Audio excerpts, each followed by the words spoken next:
सो अब हम इस लेक्चर में डिस्कस करेंगे ओरल एंटी डायबिटिक ड्रग्स। इससे पहले जो हमने डिस्कस की थी वो आपके पास थी पैरेंट्रल ड्रग्स, और पैरेंट्रल ड्रग्स में हमने दो मेजर ड्रग्स डिस्कस की। एक थी हमारे पास इंसुलिन, और इसके अलावा हमारे पास थी इनक्रेटिन्स। और इनक्रेटिन्स में जो हमने बेसिकली ड्रग डिस्कस की हैं जैसे कि एक्जिनाटाइड और लीराग्लूटाइड, जो कि दरअसल है आपके पास GLP-1 एगोनिस्ट।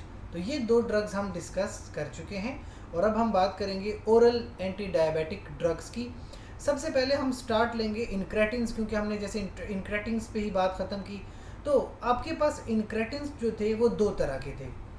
इनक्रेटिन्स दो तरह में, एक तो आपके पास है GLP-1 और दूसरा आपके पास है GIP। अब ये जो आपके पास इनक्रेटिन्स है जैसे GLP-1 है, GLP-1 क्या करता है कि इसका एक अपना फंक्शन है जो कि ये इंसुलिन की रिलीज़ करवाता है। लेकिन हमने बात की कि यहाँ पे एक एंजाइम है, वो एंजाइम क्या करता है, GLP-1 को डिग्रेड कर देता है। उस एंजाइम का नाम है DPP-4, डाईपेप्टिडाइल पेप्टाइडेज 4। ये वो एंजाइम है। तो अगर हम इस एंजाइम को ब्लॉक कर देते हैं तो GLP का जो इफ़ेक्ट है वो इंक्रीज़ हो जाता है। सो हमारे पास ऐसी ड्रग्स हैं, we call them DPP-4 inhibitors. और ये ड्रग्स हैं जैसे सिटाग्लिप्टिन है, विल्डाग्लिप्टिन है, एलोग्लिप्टिन, लिनाग्लिप्टिन। ये वो ड्रग्स हैं जो DPP-4 इनहिबिटर्स हैं। और जो आपके पास फर्स्ट सिटाग्लिप्टिन एजेंट है 2006 में ये FDA ने अप्रूव की थी ये ड्रग। मैकेनिज्म की बात करें, मैकेनिज्म ऑफ DPP-4 इनहिबिटर्स, तो देखें दे इनहिबिट द एंजाइम DPP-4। इससे क्या होगा, जो इनक्रेटिन हार्मोन्स हैं यानी जो GLP-1 है या GIP है, इनकी जो इफ़ेक्ट है वो इंक्रीज़ हो जाता है। Increases and they increases the insulin release in response two meals. जब आप फूड लेते हैं तो GLP-1 और GIP longer duration of action तक इंसुलिन रिलीज़ करवाते हैं और आपका ब्लड ग्लूकोज लेवल मेंटेन रखते हैं। फार्मेकोकाइनेटिक्स पे बात करें तो DPP-4 जो है ये ओरल ड्रग्स हैं, they are well absorbed after oral administration. Food does not effect the extent of absorption, यानी फूड से इनकी एब्जॉर्प्शन पे कोई फ़र्क नहीं पड़ता। एलोग्लिप्टिन और सिटाग्लिप्टिन ज़्यादातर यूरिन में एक्सक्रीट होते हैं, और जितने भी DPP-4 इनहिबिटर्स हैं they require dose adjustment in renal dysfunction except linagliptin. तो यानी कि अगर किसी बंदे को रीनल इशू है, कोई किडनी इनसफिशियंसी है और वो DPP-4 लेना चाह रहा है क्योंकि उसको डायबिटीज़ है, तो फिर वो थोड़ी डोज एडजस्टमेंट इन केस में करेगा। नेक्स्ट इज एडवर्स इफेक्ट्स इनके क्या होंगे, तो जो आपके पास इनका कॉमन एडवर्स इफेक्ट्स है दैट इज नेज़ोफेरिंजाइटिस एंड हेडेक। याद रखिए जो आपके पास थे GLP-1 एगोनिस्ट, उनके जो एक मेन एडवर्स इफेक्ट था, मैंने बात की थी नोजिया, तो वो उसका मेन एडवर्स इफेक्ट था। और यहाँ पे आपके पास नेज़ोफेरिंजाइटिस और हेडेक है। इसके अलावा इनफ्रीक्वेंट या पेनक्रियाटाइटिस भी हो सकता है, लेकिन इनफ्रीक्वेंट है, ये बहुत ही रेयर केस है। इसके बाद हमारे पास ड्रग हैं सल्फोनाइल यूरियाज। सो आपके पास सल्फोनाइल यूरिया क्या करती हैं, दे आर इंसुलिन सिक्रेटागॉग्स। मतलब क्या है कि ये इंसुलिन की सिक्रीशन को इंक्रीज करती हैं ताकि इंसुलिन ज़्यादा से ज़्यादा सिक्रीट हो और वो ब्लड ग्लूकोज लेवल को कम कर सके। ठीक है, तो ये क्या करती हैं, सल्फोनाइल यूरिया जो ड्रग्स हैं they promote the insulin release from the beta cells of pancreas. यानी ये ड्रग्स पेनक्रियास पे जाएंगी और वहाँ के बीटा सेल से इंसुलिन को रिलीज़ करवाते हैं। और बता दूं मैं कि ये ओरल एजेंट्स हैं, टैबलेट्स की फॉर्म में अवेलेबल हैं। So these are first oral medicine available for treatment of type 2 diabetes. ज़्यादातर आपकी ड्रग्स जो हैं वो डायबिटीज़ मेलाइटिस टाइप 2 के लिए अब आप डिस्कस कर रहे हैं। टाइप 1 में मोस्टली इंसुलिन ही यूज़ होती है। इसके साथ साथ वो एक उसकी कहानी है कि ये बाय एक्सीडेंट एक रिसर्चर ने इनको डिस्कवर किया था। दरअसल वो क्या कर रहा था कि वो सल्फोनाइल यूरिया का इफेक्ट चेक कर रहा था टाइफॉइड फीवर में, लेकिन जब उसने एक्सपेरिमेंट किया तो उसने देखा कि सल्फोनाइल यूरिया की वजह से उसका जो सैंपल था उसमें हाइपोग्लाइसीमिक इफेक्ट आ गया, यानी ब्लड ग्लूकोज लेवल बहुत कम हो गया था उसके जो सैंपल थे। लिहाजा उसने ये देखा कि इस तरह की ड्रग्स तो डायबिटीज़ में बहुत यूज़फुल साबित होती हैं। सो इस तरह सल्फोनाइल यूरिया फिर डायबिटीज़ के लिए अप्रूव की गई। लिहाजा सल्फोनाइल यूरिया क्या करती हैं, stimulate the pancreas to release insulin, यानी पेनक्रियाज से इंसुलिन की रिलीज़ को बढ़ाते हैं और टाइप 2 डायबिटीज़ में यूज़फुल ड्रग्स हैं। मैकेनिज्म इनका क्या है, इनका हाइपोग्लाइसीमिक इफेक्ट आता है, यानी ब्लड ग्लूकोज लेवल को कम करते हैं, stimulating the insulin secretion from pancreatic beta cells, यानी जो आपके पास पेनक्रियाज है, पेनक्रियाज में बीटा सेल्स होते हैं, इंसुलिन जाता है उस बीटा सेल्स के ऊपर, जो आपके पास सल्फोनाइल यूरिया की जो ड्रग्स हैं ये जाती हैं बीटा सेल्स के ऊपर और यहाँ से इंसुलिन को सिक्रीट करवाती हैं।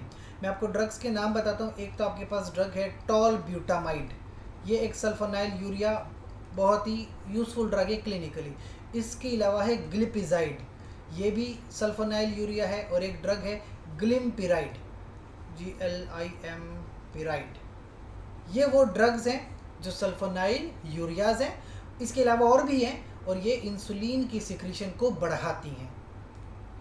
सो ये आपके पास जो एक पिक्चर में आप देख सकते हैं, जैसे कि ये आपके पास एक बीटा सेल है पेनक्रियाज का, तो ये क्या करती है कि ड्रग बेसिकली आती है। अब ये आपको पता है एक चैनल है potassium channel, ATPase dependent potassium channel, इस चैनल के साथ एसोसिएटेड होता है सल्फोनाइल यूरिया का रिसेप्टर, ठीक है। तो जो आपके पास ड्रग है वो इस तरह इस चैनल पे आती है और इस चैनल को ब्लॉक कर देती है, इनहिबिट कर देती है। तो जब ये चैनल ब्लॉक हो जाएगा तो पोटाशियम का जो आउटफ्लक्स है वो बंद हो जाता है, जिसकी वजह से कैल्शियम अंदर आती है, जिसको आप डीपोलराइजेशन कहते हो। और इस कैल्शियम के अंदर आने से और डीपोलराइजेशन के होने से यहाँ पे इंसुलिन सेल से बाहर ब्लड में रिलीज हो जाती है। अच्छा, सो ये आप देख लें जो इसकी थ्योरी है कि सल्फोनाइल यूरिया बाइंड करते हैं सल्फोनाइल यूरिया के रिसेप्टर से, जो कि मैंने बताया कि पोटाशियम चैनल के साथ एसोसिएटेड है, ATP सेंसिटिव पोटाशियम चैनल के साथ है। इसको इनहिबिट कर देता है, चैनल को बंद कर देता है। तो जो इफ्लक्स है पोटाशियम का, जो बाहर इफ्लक्स है वो बंद हो जाता है, विच इज़ कॉल्ड डीपोलराइजेशन। तो डीपोलराइजेशन हो जाती है और कैल्शियम सेल के अंदर जाती है, जिसके नतीजे में इंसुलिन बाहर आ जाती है इनटू द ब्लड सर्कुलेशन। ये देखें आपके पास एक पिक्चर है जहाँ पे ये आपके पास पोटाशियम चैनल है और ये जो पिंक कलर का आपको दिखाई दे रहा है ये सल्फोनाइल यूरिया के रिसेप्टर्स हैं। तो ये ड्रग आई और इसने अपने रिसेप्टर को ब्लॉक कर दिया, जिससे ये पूरा पोटाशियम चैनल बंद हो गया और उसके नतीजे में आपके पास जो है depolarization, membrane depolarization, calcium influx, और कैल्शियम इनफ्लक्स के नतीजे में इन ग्रेन्यूल्स के अंदर इंसुलिन है और वो इंसुलिन बाहर ब्लड में रिलीज़ हो जाती है और जब ब्लड में रिलीज़ होती है तो वो ग्लूकोज के लेवल को मैनेज कर लेती है। Adverse effects, weight gain and hypoglycaemia. Obvious सी बात है कि जब आप इंसुलिन की सिक्रीशन को बढ़ाएंगे, ग्लूकोज का लेवल कम होगा, तो एडवर्स इफेक्ट में हाइपोग्लाइसीमिया हो सकता है।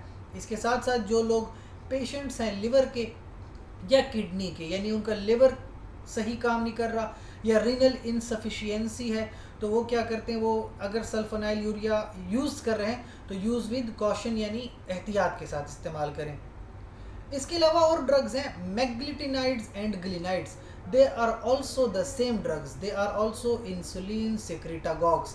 जिस तरह से आपने देखा है सल्फोनाइल यूरिया को इंसुलिन सेक्रेटागॉग्स भी बिल्कुल सिमिलर एक्शन परफॉर्म करते हैं, यानी इंसुलिन की सिक्रीशन को बढ़ाते हैं। सिमिलर एक्शन है ATP सेंसिटिव पोटाशियम चैनल, उसी ATP सेंसिटिव पोटाशियम चैनल को जाके ब्लॉक कर देते हैं, जिसकी वजह से होती है डीपोलराइजेशन। और जब ये डीपोलराइजेशन होती है तो डीपोलराइजेशन के साथ साथ कैल्शियम इनफ्लक्स होता है सेल में और इंसुलिन बाहर ब्लड में आ जाती है। यहाँ पे एक ज़रूरी बात है कि जो आपके पास ग्लिनाइड्स हैं, glinides rapid onset of action करते हैं और शॉर्ट ड्यूरेशन ऑफ एक्शन है as compare to sulfonyl urea, यानी ग्लिनाइड्स ज़्यादा जल्दी असर देते हैं, इस वजह से इनको प्रेफरेंस है सल्फोनाइल यूरिया पे। और एक और बात कि ग्लिनाइड्स और सल्फोनाइल यूरिया को कम्बिनेशन में यूज़ नहीं करते। अगर आप इन दोनों को कम्बिनेशन में यूज़ करेंगे तो इंसुलिन बहुत ज़्यादा आ जाएगी और सीरियस हाइपोग्लाइसीमिया हो सकता है, जो कि बहुत ही इमरजेंसी कंडीशन बन सकती है। फार्माकोकाइनेटिक्स जो है, आप ग्लिनाइड्स को बिफोर मील ले सकते हैं और इनकी ओरल एब्जॉर्प्शन भी अच्छी है, मेटाबोलाइज्ड बाय लिवर, और वहाँ लीवर पे आपके पास एंजाइम है 3A4 cytochrome P450 3A4, liver में ये मेटाबोलाइज होता है और बाइल के थ्रू इंटेस्टाइन से एक्सक्रीट हो जाते हैं। एडवर्स इफेक्ट्स में हाइपोग्लाइसीमिया और वेट गेन। इसके साथ साथ जो आपके पास सिमिलर इंसिडेंस था सल्फोनाइल यूरिया के साथ भी, लेकिन सल्फोनाइल यूरिया में ये थोड़ा कम इंसिडेंस आता है। और जिन लोगों को हिपैटिक इम्पेयरमेंट है, यानी लिवर की इंसफिशिएंसी है, लिवर सही से काम नहीं कर रहा, तो थोड़ा सा कॉशन के साथ आप इस तरह की ड्रग्स यूज़ करते हैं, एहतियात के साथ। नेक्स्ट जो हमारी ड्रग्स हैं, बिगवानाइड्स। बिगवानाइड्स इंसुलिन सेंसिटाइजर्स हैं। आपको याद होगा कि मैंने आपको एक डायग्राम दिखाई थी कि इस तरह का एक आपके पास सेल है और सेल के ऊपर रिसेप्टर होता है, इंसुलिन का रिसेप्टर। अब जब इंसुलिन आती है और अपने रिसेप्टर पे बाइंड करती है तो रिसेप्टर कभी कभी रिस्पॉन्स नहीं करता। ये जो रिस्पॉन्स नहीं करता, ये डायबिटीज़ मेलाइटस टाइप 2 की निशानी है। टाइप 2 में इंसुलिन रिसेप्टर रिस्पॉन्स नहीं करता और हम उसको नाम देते हैं कि ये रेजिस्टेंस है, रेजिस्टेंस। तो जो आपके पास बाइगवानाइड्स या बिगवानाइड्स हैं, ये क्या करते हैं, इस रेजिस्टेंस को ख़त्म करते हैं और इंसुलिन रिसेप्टर में सेंसिटिविटी पैदा करते हैं। That's why we call them insulin sensitizers. अब ये क्या करेंगे, जब सेंसिटाइजेशन करेंगे तो ग्लूकोज अपटेक होगा, यानी ग्लूकोज सेल में अंदर आएगी और टारगेट टिश्यूज ग्लूकोज को यूज़ करेंगे और ब्लड ग्लूकोज लेवल डिक्रीज हो जाएगा। मैकेनिज्म क्या है इनका? जो मैकेनिज्म है, इसमें एक मेन ड्रग है metformin. Metformin a very useful clinical drug, first line therapy होती है मेटफॉर्मिन। जिन लोगों को डायबिटीज़ होता है मेटफॉर्मिन ज़रूर दी जाती है। ये क्या करता है, हिपैटिक ग्लूकोनियोजेनेसिस को रिड्यूस करता है, यानी रिडक्शन करता है। ग्लूकोनियोजेनेसिस क्या है कि नॉन कार्बोहाइड्रेट सोर्स से ग्लूकोज की प्रोडक्शन, तो उसको बंद करता है, रिड्यूस करता है। इसके अलावा इंटेस्टाइनल एब्जॉर्प्शन ऑफ शुगर्स, उसको भी स्लो डाउन करता है। इंसुलिन की सेंसिटिविटी को इम्प्रूव करता है और साथ साथ जो ग्लूकोज है पेरिफेरल, यानी आपकी जो टिश्यूज़ हैं उनमें ग्लूकोज का अपटेक करवाता है और ग्लूकोज की यूटिलाइजेशन करवाता है। लेकिन इसमें फिर जो चीज़ें हैं वो है वेट लॉस। ये वेट लॉस करवाता है, लॉस ऑफ एपेटाइट, यानी भूख भी नहीं लगती, तो ना आप ज़्यादा ग्लूकोज खाते हैं, यानी आप फूड भी कम कर लेते हैं, और साथ साथ जो है ये ग्लूकोज की यूटिलाइजेशन भी करवा रहा है। ठीक है, तो वेट लॉस इसमें आता है। अच्छा, इसके साथ साथ जो आपके पास है metformin initial drug of choice है फॉर टाइप 2 डायबिटीज़ मेलाइटस। जिन लोगों को टाइप 2 डायबिटीज़ हो, metformin is the drug of choice, यानी इनिशियली आप मेटफॉर्मिन से स्टार्ट लेते हैं और मेटफॉर्मिन को अलोन भी यूज़ कर सकते हैं या इंसुलिन के साथ इन कम्बिनेशन भी यूज़ किया जाता है। कुछ अनवांटेड इफ़ेक्ट्स हैं इसके, जैसे कि गैस्ट्रो इंटेस्टाइनल डिस्टर्बेंसेस कर सकता है, लैक्टिक एसिडोसिस इसका एक एडवर्स इफेक्ट है, लेकिन पोटेंशियली फेटल टॉक्सिक इफेक्ट नहीं आते। इसके साथ साथ जो उसका है लॉन्ग टर्म यूज़ करेंगे तो एब्जॉर्प्शन ऑफ विटामिन B12 उसके साथ थोड़ा इंटरफेयर करता है, तो इन्हें विटामिन B12 की कमी थोड़ी बहुत हो सकती है, लेकिन लॉन्ग टर्म यूज़ पे ये आता है। और स्पेसिफिकली जिन लोगों को रीनल प्रॉब्लम हो, लिवर की प्रॉब्लम हो, पल्मोनरी डिजीज़ हो या हार्ट फेलियर या शॉक की कंडीशन हो, तो आप मेटफॉर्मिन बिल्कुल यूज़ नहीं करेंगे। इस तरह की बीमारियों में जिन लोगों को इस तरह की प्रॉब्लम्स होंगी उनको मेटफॉर्मिन नहीं दी जाती, कॉन्ट्राइंडिकेटेड है। नेक्स्ट ड्रग थायाजोलिडिनो डायोन्स या थायाजोलिडाइन डायोन्स, सिमिलर ड्रग्स जस्ट लाइक बाइगवानाइड्स, कि ये इंसुलिन सेंसिटाइजर्स हैं। इंसुलिन की जो रिसेप्टर की रेजिस्टेंस थी उसको कम करते हैं और ग्लूकोज की अपटेक को इंक्रीज करते हैं। So we have drugs like pioglitazone and rosiglitazone. इसके साथ साथ insulin is required for their action. जो थायाजोलिडिन डायोन्स हैं, they do not provide its release, यानी इंसुलिन की रिलीज नहीं बढ़ा रहे, जबकि हाइपर इंसुलिनीमिया, यानी कि जब इंसुलिन इंक्रीज हो जाता है, वो इनका रिस्क फैक्टर है ही नहीं। ये इंसुलिन की रिलीज़ को इंक्रीज़ नहीं करते, ये इंसुलिन की सेंसिटिविटी को इंक्रीज करते हैं, यानी कम इंसुलिन भी होगी तो वो अपना प्रॉपर फंक्शन परफॉर्म करेगी और ब्लड ग्लूकोज लेवल को मेंटेन करेगी। मैकेनिज्म इनका क्या है? बेसिकली इनका एक स्पेसिफिक मैकेनिज्म है, दरअसल इनका एक रिसेप्टर होता है, we call it peroxisome proliferator activated receptor gamma, PPAR, peroxisome proliferator आपके पास एक्टिवेटेड रिसेप्टर गैमा। ये दरअसल एक न्यूक्लियर हार्मोन रिसेप्टर है, यानी अगर आपके पास एक सेल है और सेल में ये न्यूक्लियस है तो न्यूक्लियर एक हार्मोन है, न्यूक्लियर हार्मोन PPAR गैमा। दरअसल ये क्या करता है, ये जो आपके पास ड्रग्स हैं थायाजोलिडीन डायोन्स, ये आती हैं और इस हार्मोन को स्टिम्युलेट कर देती हैं। ये हार्मोन क्या करता है?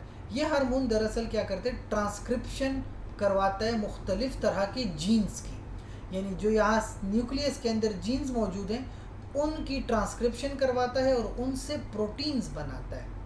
ठीक है, अब ये प्रोटीन्स क्या करती हैं, ये वो प्रोडक्ट्स निकालती हैं जो इंसुलिन की सिग्नलिंग करें, इंसुलिन की सेंसिटिविटी को इंक्रीज करें एडिपोज टिश्यूज़ में, लिवर में और स्केलेटल मसल्स में।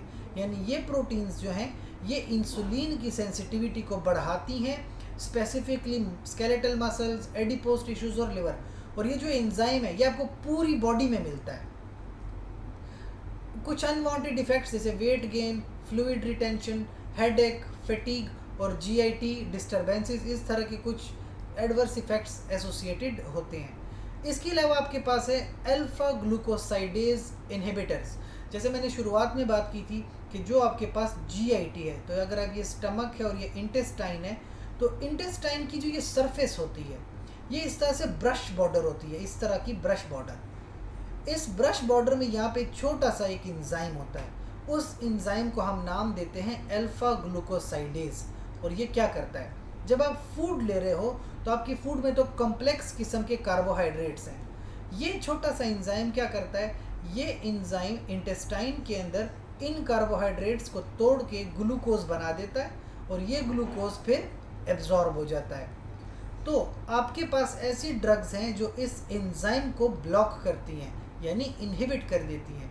अगर आप इस एंजाइम को इनहिबिट कर दो तो ये बड़े बड़े मॉलिक्यूल छोटे छोटे ग्लूकोज में नहीं टूटेंगे और ना ही ये एब्जॉर्ब होंगे।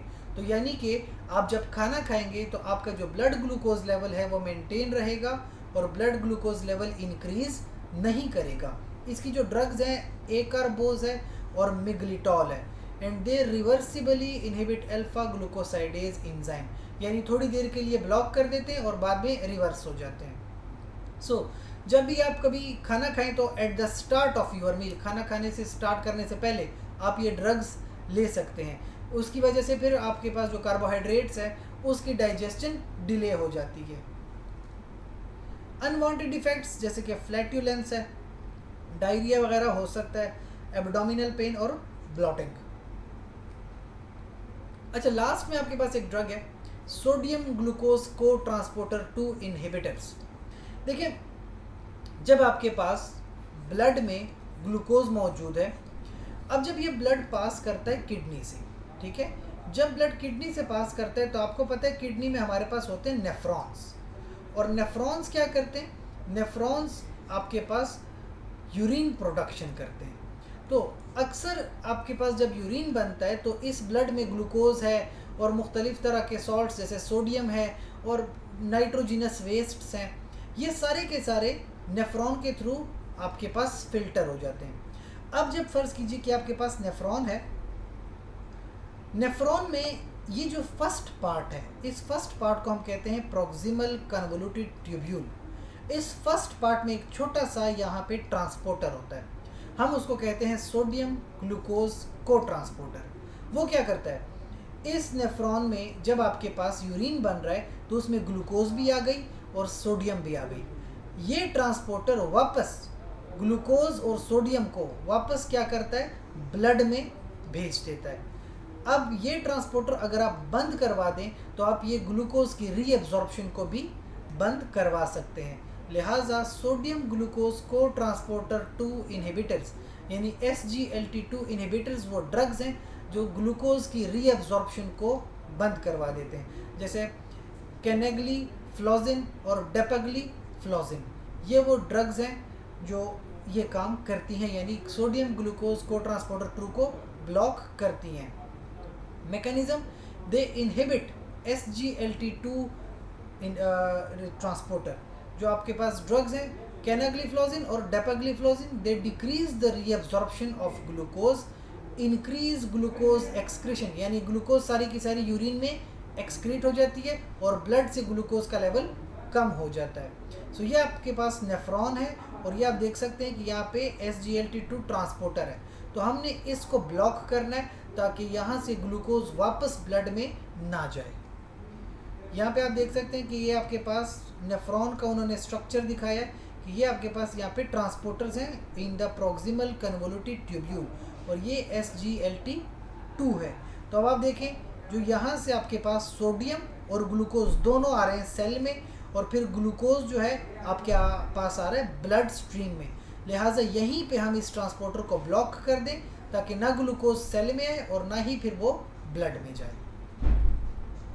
कुछ इसके एडवर्स इफेक्ट होते हैं क्योंकि आपके पास अब ज़्यादातर ग्लूकोज आती है यूरिनरी ट्रैक से, तो जब यूरिनरी ट्रैक में ग्लूकोज ज़्यादा होती है तो फिर कुछ इन्फेक्शन के चांसेस बढ़ जाते हैं, जैसे कि जेनिटल माइकोटिक इन्फेक्शन, यानी फंगल इन्फेक्शन जैसे कि कैंडिडियासिस हो सकता है फीमेल में ज़्यादातर, urinary track infection, osmotic diuresis यानी ज़्यादा यूरिन प्रोड्यूस होता है, यूरिन की फ्रिक्वेंसी बहुत ज़्यादा हो जाती है, हाइपोटेंशन ब्लड प्रेशर की कमी कॉज कर सकता है। और ये जो ग्लिफ्लॉजिन्स हैं जो आपके पास इस तरह की ड्रग्स हैं, इसके साथ साथ they increase the diuretic effect of थायाजाइड्स, यानी जो डायूरेटिक्स हैं, जो वो डायूरेटिक्स जो ब्लड प्रेशर में इस्तेमाल होती हैं हाइपरटेंशन के लिए, अगर उनके साथ ये ड्रग्स कंबाइन की जाएँ तो डायूरेटिक्स का इफेक्ट मज़ीद बढ़ जाता है, क्योंकि डायूरेटिक्स भी ऑस्मोटिक डायूरेसिस करवा रही हैं। लूप डायूरेटिक्स जैसे कि फ्यूरोसेमाइड है और जो और रिलेटेड डायूरेटिक्स हैं, उन सब का जो है इफ़ेक्ट बढ़ जाता है और ज़्यादा से ज़्यादा वाटर यूरिन में एक्सक्रीट होता है। इसके साथ याद रखें कि रिस्क फैक्टर भी बढ़ जाता है, डिहाइड्रेशन या हाइपोटेंशन का रिस्क फैक्टर भी बढ़ जाता है। अच्छा, कुछ प्रिंसिपल्स है treatment of anti hyperglycaemic agent. क्या प्रिंसिपल्स हैं? सबसे पहली बात तो ये कि जो आपके पास मेटफॉर्मिन है, ये प्रेफर्ड इनिशियल एजेंट है स्पेसिफिकली आपके पास डायबिटीज़ मेलाइटिस टाइप 2 में।